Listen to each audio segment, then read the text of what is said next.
예, 안녕하세요. 신통한 교수입니다.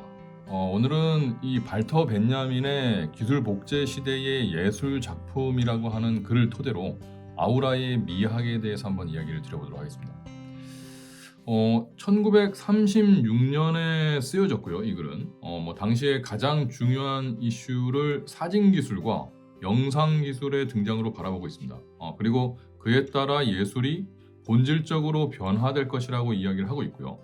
당시 대부분의 사람들이 이 사진이나 영화를 예술의 범주로 집어넣을 수 있을 것이냐라고 질문하고 있을 때 벤야민은 사진이나 영화를 예술의 범주로 집어넣고 그것들이 예술의 성격을 어떻게 변화시킬 수 있을 것인가 라고 질문을 던지고 있습니다. 그런 점에서 벤야민이 한 발 앞서간 이 시대의 천재였다는 생각이 들고요. 만약 이 나치 독일을 피해서 탈출하는 도중에 자살로 생을 마감하지 않았다고 한다면 이 천재가 이 인류의 문화예술 이론에 더 큰 영향을 미치지 않았을까 하는 생각도 해보게 됩니다. 자, 먼저 이 아우라를 한번 살펴보면 좋을 것 같습니다. 이 아우라라고 하는 것은 이 고대 그리스어로 숨, 입김, 공기를 뜻하고 종교적으로는 영적 기운, 영기라고 하죠. 이 영기를 갖다가 의미를 하고 있습니다. 이거는 이 벤야민 미학 이론의 출발점에 이제 해당하는 개념이라고 볼 수 있고요. 어떤 대상이 지니고 있는 그것만의 독특하고 신비스러운 분위기를 말한다라고 볼 수 있습니다. 좀 더 구체적으로 보면 이 벤야민은 이 아우라라고 하는 것을 공간과 시간으로 조직된 특이한 직물이라고 이제 이야기를 하고 있고, 아무리 가까이 있어도 멀리 떨어져 있는 어떤 것의 일회적인 현상이라고도 이제 말하고 있습니다. 이거는 그 시간과 공간 속 원작에서 나오는 진품성, 원본성, 일회성이라고도 이제 설명을 할 수 있을 것 같고요. 예를 들면 지금 보시는 이런 지금 사진처럼 어느 여름날 한낮에 이 등산을 하는 사람이 깊은 산 속에서 그림자를 드리우고 있는 지평선의 산맥이라든지 계곡을 바라보고 있다가 어느 한순간 그것들과 하나가 되는 경험을 하게 될 때 그 사람은 산이나 계곡의 아우라를 느꼈다고 이제 말하게 됩니다. 이와 같은 이제 아우라, 이것은 이제 자연적인 대상을 통해서 이제 느낀 건데 예술적인 대상을 통해서도 경험을 할 수가 있습니다. 바티칸 시스티나 성당 서쪽 벽에 그려진 이와 같은 최후의 심판, 최후의 심판 그림이죠. 이 미켈란젤로에 의해서 1533년부터 1541년까지 그려졌다라고 이제 알려져 있고, 축성일 당일날 이 벽화를 본 교황 바오로 3세죠. 이 교황 바오로 3세가 그 아우라에 이제 압도가 돼갖고 무릎을 꿇고 주여 심판의 날에 저의 죄를 묻지 말아주소서라고 이제 말했다고도 전해지고 있습니다. 이처럼 이 시스티나 성당의 최후의 심판이 어떻게 보면 그 시간과 공간 속에서 초현실적인 요소를 지니고 있고 가까이 있어도 멀리 떨어져 있는 듯한 이 찰나적인 현상으로서의 아우라를 갖다가 뿜어낸다고도 이제 볼 수가 있을 것 같습니다. 나아가서 우리가 이제 현대 예술 작품에서도 이 아우라를 경험을 할 수가 있습니다. 가장 대표적인 사례로 저는 이 마크 로스코의 추상 표현 작품들을 들 수 있다고 생각을 합니다. 미국 내셔널 갤러리가 이제 조사한 바에 따르면 관람객의 이 60%가 예술 작품 앞에서 울어본 적이 있다고 답을 했습니다. 그리고 그 중에서 한 70% 정도가 로스코의 작품을 감상하면서 울었다라고 이제 말을 했습니다. 그러니까 지금 보시고 계시는 이런 마크 로스코의 추상 표현 작품들, 감상자들이 이 로스코의 작품을 앞에 대하면서 일종의 초현실적인 미적 경험을 하게 된다라고도 이제 볼 수 있습니다. 실제로 이제 로스코의 말에 의하면 나의 그림 앞에서 우는 사람들은 내가 그것을 그릴 때 느낀 것과 똑같은 종교적 경험을 하는 것이다라고 이제 언급도 했습니다. 이 말은 로스코의 예술 작품이 그 시간과 공간 속에서 초현실적인 요소를 지니게 된다라고 하는 것을 의미한다라고도 이제 볼 수 있을 것 같고요. 그리고 그것이 바로 아우라, 즉 그 시간과 공간 속에서 특이하게 조직된 무언가가 아무리 가까이 있어도 멀리 떨어져 있는 듯한 찰나적인 느낌을 만들어내는 것이다 라고도 볼 수가 있겠습니다.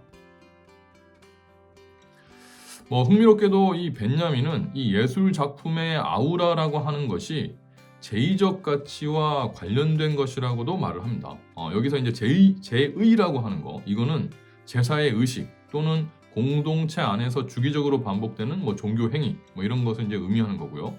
전통적인 예술 작품들은 이와 같은 의식에 쓰이기 위해서 생겨난 것들이 많았다라고 볼 수가 있습니다. 벤야민은 이 예술 작품들이 처음에는 주술적인 의식에 쓰이다가 나중에는 종교적 의식에 쓰이게 됐고, 진정한 예술 작품의 이 유일무이한 가치라고 하는 것은 주술적 의식 또는 종교적 의식에 근거를 두고 있다고 말을 하고 있습니다. 예를 들면 지금 보시고 계시는 이런 프랑스의 라스코 동굴벽화 같은 것이 있죠. 그리고 스페인의 알타미라 동굴벽화, 모두 다 구석기 시대의 깊은 동굴에 그려진 것들입니다. 여기에 그려진 사슴이라든지 들소라든지 이런 것들이 벽이나 천장에 불룩 튀어나온 부분에 이제 알맞게 그려져 있습니다. 이것들이 어떻게 보면 성공적인 사냥을 비는 그러한 의식에 사용된 것들이었다라고 볼 수가 있고요. 일종의 마법적인 도구라고도 이제 볼 수 있습니다. 다시 말하면 주술적인 의식을 통해서 소위 신령들이라고 표현하죠. 그런 신령들이 이 그림 속 사슴이라든지 들소를 보고 성공적인 사냥을 이끌어주게 되는 것이다 라고 볼 수가 있겠습니다. 그런 맥락에서 이 동굴벽화와 같은 예술 작품들은 은밀한 곳에 숨겨져 갔고 일종의 주술적인 의식의 대상이 됐고 특별한 의식 행위와 함께 그 숭배의 대상으로서 아우라를 발산했다라고도 볼 수 있겠습니다. 나아가서 지금 이와 같은 신상 또는 성모상 그런 것들도 은밀한 곳에 숨겨진 어떤 특별한 의식하고 같이 소수한테만 개방이 되었고 종교적 숭배의 대상으로서 아우라를 발산했다라고도 볼 수 있습니다. 여기에 지금 이 밀로의 비너스 같은 경우 그리스 남쪽 에게해의 그 밀로 섬에서 이제 발견됐기 때문에 밀로의 비너스상이라고 하는데, 이 밀로의 비너스상 또한 이 고대의 그리스인들한테는 사랑의 여신이었죠. 그리고 제의적인 가치를 지닌 종교적인 숭배의 대상이었습니다. 어떻게 보면 중세의 성직자들한테는 이 비너스상은 반대죠. 이제 불순한 우상 숭배의 대상이었겠죠. 그렇지만 어찌되었던 간에 이 서로 다른 전통이었지만 시대적으로 다른 집단들이 똑같이 맞닥뜨린 것은 이 신전과 같은 은밀한 곳에 숨겨져 있다가 특별한 의식행위와 함께 모습을 드러내는 유일무이한 그러한 종교적 숭배의 대상이었다라고 볼 수가 있겠습니다. 자, 그리고 다음으로 이제 6세기에 이제 왼쪽에 그려진 것은 비잔틴 성모화, 그리고 오른쪽에 그려진 것은 1280년 이 피렌체의 산타 트리니타 성당에 그려진 치마부에의 장엄한 성모자입니다. 이것들도 마찬가지라고 볼 수 있습니다. 이와 같은 성모화들도 거의 1년 내내 이 베일 속에 가려져 있다가 중요한 종교 의식이 있을 때 모습을 드러내는 거죠. 그리고 이 성모화를 보는 사람들, 이 사람들이 성모가 결국은 인간과 구별되는 신적인 존재라고 느끼게 되는 거고, 그에 대해서 경외심과 경건한 마음을 가질 수 있게 됐다라고 볼 수 있습니다. 이것 또한 예술 작품이 비밀스럽게 숨겨져 있다가 이 종교적 의식과 함께 모습을 드러내고 유일무이한 그런 종교적 숭배의 대상으로서 아우라를 발산했다라고 볼 수가 있겠습니다. 벤야민은 이처럼 이 전통적인 예술 작품들이 제의가치, 콜트 비어트라고 하는 이 제의가치를 지니면서 보는 사람들로 하여금 가까이 있을 때에도 마치 먼 이상적인 곳에 있는 듯한 그런 찰나의 신비감을 느끼게 만들면서 종교적 숭배의 대상이 되었다라고 이제 보았다라고 보시면 될 것 같습니다. 하지만 이 벤야민이 이제 현대에 들어서 이 전통적인 예술 작품들이 제의적 가치를 통해서 발산하는 그 아우라가 축소되는 사건이 이제 일어났다라고 이제 말을 합니다. 그 사건은 바로 이 사진 기술과 영상 기술의 등장이다라고 볼 수가 있을 것 같고요. 이 사진 기술은 카메라 옵스큐라에서부터 이제 출발을 해갖고 니에프스가 개발한 이 태양광선으로 그린 최초의 사진, 그리고 다게르가 개발한 최초의 카메라를 거쳐서 코닥사의 이 세계 최초 감광 필름 양산을 통해서 이제 대중화됐다라고 볼 수가 있는데, 뭐 이 카메라 옵스큐라부터 한번 보시면 왼쪽에 보시면 이 어두운 방이라는 뜻을 갖고 있습니다. 카메라 옵스큐라는. 그러니까 이게 구멍을 통해서 들어온 빛에 의해서 이제 이쪽에 이제 거꾸로 맺히는 상이 이제 생기죠. 그리고 화가들은 그 거꾸로 맺힌 상 위에다가 그림을 그렸다라고 이제 볼 수가 있는데, 이것을 갖다가 이제 완전히 태양 광선으로 그린 그림이라는 뜻의 헬리오그래피라고 해서 이 최초의 사진을 만들어낸 게 니에푸스였다라고 볼 수가 있고요. 그리고 나서 이제 이 다게르에 이르러서는 이 은도금 동판하고 요오드를 이용해서 음판 사진술로서의 다게르오 타입을 이제 만들어냈다라고 볼 수 있습니다. 뭐 이런 것들이 이제 다 필름 사진의 밑거름이 돼갖고 본격적인 기술 복제 시대를 열었다라고 이제 볼 수가 있겠습니다. 한편 이 영상 기술의 경우에는 지금 보시고 계신 최초의 영상 기계인데, 이게 1891년 에디슨에 의해서 발명된 키네토그래프입니다. 그리고 그 옆에 있는 거는 이제 1895년 류미에르 형제에 의해서 발명된 시네마토그래프라고 이제 볼 수 있고, 여기에서부터 영상 기술이 시작됐다라고 이제 보시면 될 것 같습니다. 사실 뭐 이제 이 에디슨이 개발한 키네토그래프 같은 경우에는 굉장히 크죠. 굉장히 크고 무거워서 야외 촬영은 거의 불가능했다라고 볼 수 있고, 뭐 눈을 지금 이렇게 렌즈에 대고 봐야 되는 그런 불편함, 이것 때문에 대중화에는 실패를 하게 됩니다. 그 뒤에 이제 이 류미에르 형제가 개발한 시네마토그래프에 의해서 사실은 이제 뭐 키네토그래프에 비해서는 한 100분의 1 정도의 무게였다라고 하기 때문에 이동성이 좋았겠죠. 그리고 이거를 통해 갖고 본격적인 영상의 사조가 등장했다라고 볼 수가 있겠습니다. 특히 뭐 이제 여기 뭐 이 열차의 도착이라고 하는 이 영화죠.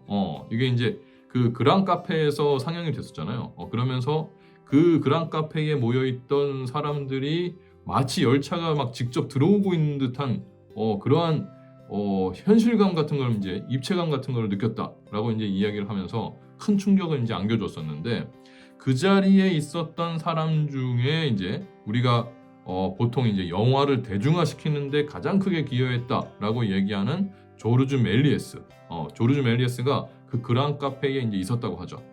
그러면서 알고 보면 이제 이 류미에르 형제의 시네마토그래프가 이 또 다른 기술 복제 시대를 열었다라고 이제 볼 수가 있겠습니다. 벤야민은 지금 이와 같은 복제 기술의 등장이라고 하는 것이 사람들로 하여금 복제물을 통해서 대상을 소유하고자 하는 그런 욕구를 충족시켰고, 이 제2가치를 지닌 예술의 진품성과 원본성, 그리고 일회성과 비밀성, 이런 것들을 이제 약화시켰다라고 이제 바라봅니다. 실제로 뭐 이 벤야민은 사진의 원판으로 다량의 인화가 이제 가능해졌기 때문에 어느 것이 진짜 인화냐라고 묻는 것은 아무런 의미가 없다고 이제 말을 합니다. 그러면서 예술 생산에서 진품성을 판가름하는 그 척도가 그 효력을 이제 잃어버리고 예술의 사회적 기능 또한 큰 변혁을 겪게 될 것이다라고 이제 예측을 하고 있습니다. 뭐 다시 말하면 이 대량 생산과 현재화를 야기하고 있는 이 복제 기술의 대중화라고 하는 것이 예술 작품의 원작이 지금 여기에만 존재한다는 어떤 현존성, 그리고 이번 한 번만 경험할 수 있다는 궁극성, 이와 같은 것들을 극복할 수 있게 만들어준다라고 이제 볼 수가 있겠습니다. 예를 들면 우리가 이제 뭐 이 모나리자는 누구나 다 이제 알고 있죠. 뭐 레오나르도 다빈치가 죽기 전까지 붙들고 이제 그렸다라고 이제 알려져 있고, 현재 프랑스 루브르 박물관에 소장이 되어 있으면서 세계에서 가장 많은 사람들이 관람하러 오는 예술 작품이라고 이제 볼 수가 있습니다. 동시에 아우라가 붕괴된 예술 작품이라고 이제 볼 수도 있습니다. 뭐 사람들이 이 루브르 박물관을 찾아와서 모나리자를 감상하면서 그 시간과 공간 속에서 특이하게 조직된 무언가, 아무리 가까이 있어도 멀리 떨어져 있는 듯한 그런 일회적인 현상을 경험한다라고 하기보다는 이미 실생활 속에서 무수히 보아왔던 사진 속 모나리자랑 별 차이가 없다는 사실을 깨닫게 되죠. 그러면서 실망을 하게 됩니다. 그리고 오히려 원본을 앞에다 이렇게 두고 스마트폰을 통해 갖고 더 선명한 고해상도의 모나리자를 감상하기도 합니다. 이처럼 이제 모나리자가 사진을 찍어서 보관하고 공유하면서 누구나 가까이서 볼 수 있는 예술 작품이 돼버렸고, 복제를 넘어서 변형되고 패러디되면서 모나리자의 아우라라고 하는 것이 가차없이 붕괴되었다라고도 볼 수 있습니다. 그리고 이런 모습은 이 기술 복제 시대를 통해서 사람들이 그동안 규정지어 왔었던 예술에 대한 이념이 파괴되었다라고 하는 것도 의미합니다.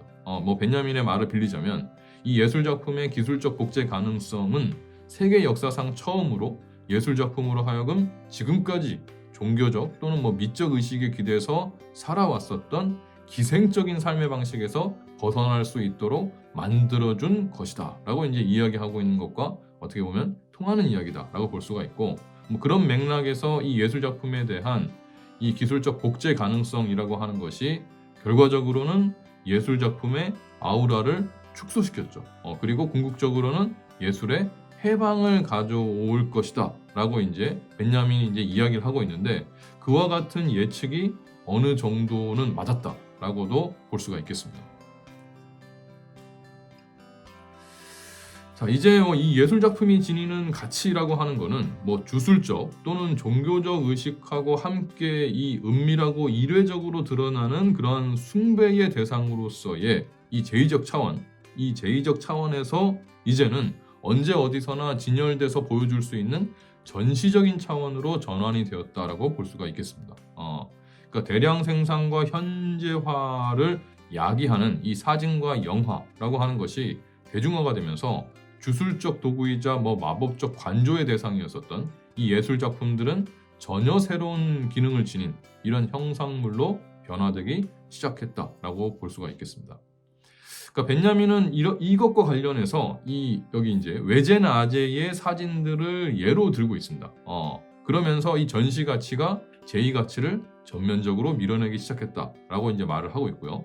사진이 처음 등장했을 때 주로 이 사람들의 얼굴이라든지 표정을 담았었는데, 그 이유가 이제 이 얼굴과 표정이 그때 그곳의 사람을 보여주는 거죠. 그러면서 일회성을 가질 뿐만 아니라 그 사람의 이 역사적인 변화까지 품고 있기 때문에 그 자체의 아우라를 지닐 수 있었다라고 이제 보고 있습니다. 그러니까 실제로 우리가 이제 장례식장을 가죠.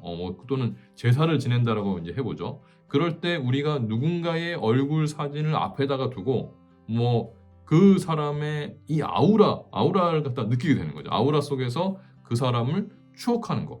이런 것도 사실은 이제 그런 사진의 이 인물을 중심으로 찍는 그러한 사진의 아우라와 이제 관련된 부분이라고도 볼 수가 있겠습니다.